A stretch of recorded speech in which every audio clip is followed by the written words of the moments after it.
vegada, en un poble molt llunyà, una caseta al mig del bosc i una nina que se'n va anar a passejar. Agafava floretes i agafava tot el que se trobava. Va veure aquella casa i va dir, crec que hi entraré.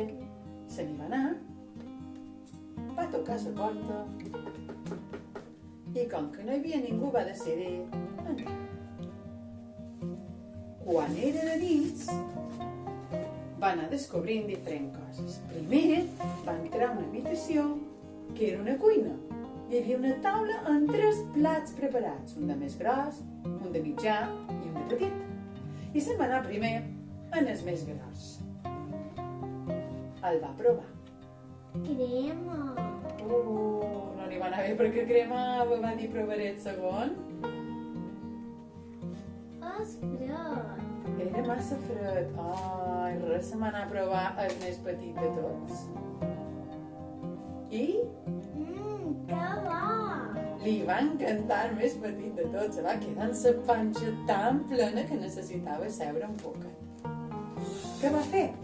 Se'n va anar, va seguir caminant per aquelles habitacions i se va trobar amb 3 cadires. Una de més grossa, una de mitjana i una de petita. Se'n va anar primer a la més grossa i s'hi va seure. I va dir, És incòmode. no li agradava, era una mica dura. Se'n va anar a la segona i va dir, És una mica espanyada. estava espanyada, tampoc li agradava. Quan va veure la petita, no se va pensar 2 vegades i se va seure. I va dir Aquesta m'agrada. que a ella li agradava molt. I se va quedar ja asseguda, però va pensar, crec que tinc ganes de seguir mirant què hi ha en aquesta casa. I va decidir seguir volant. Se'n va anar a l'habitació. I allà a l'habitació hi havia 3 llitets. Un de ben gros, un de mitjà i un de petit. Se'n va anar primer de gros i va dir, ai, després d'haver menjat, crec que necessito pegar una cesta que no vegis. Se'n va anar primer de gros. I va dir, És fort. no li va anar bé, era massa dur, i va decidir anar-se'n en el mitjà. I va dir, És fluix. era massa fluix, ni fort ni fluix, era un poquet especial, però com que n'hi quedava un, també se'n va anar a provador.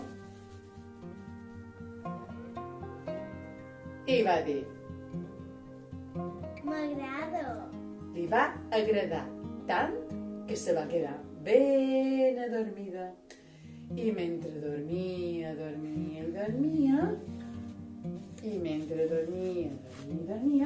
resulta que els amos d'aquella casa varen arribar.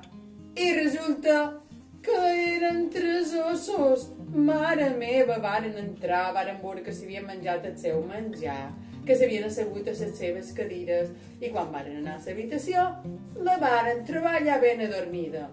I li digueren, què fas tu aquí? Això és que nostre. I ella, ben assustada, va començar a córrer i a cridar.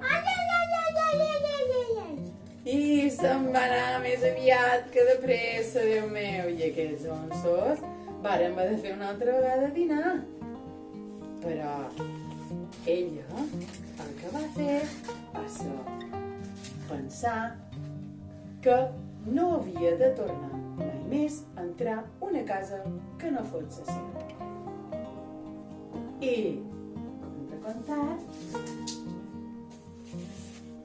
conte acabat, narrinxos.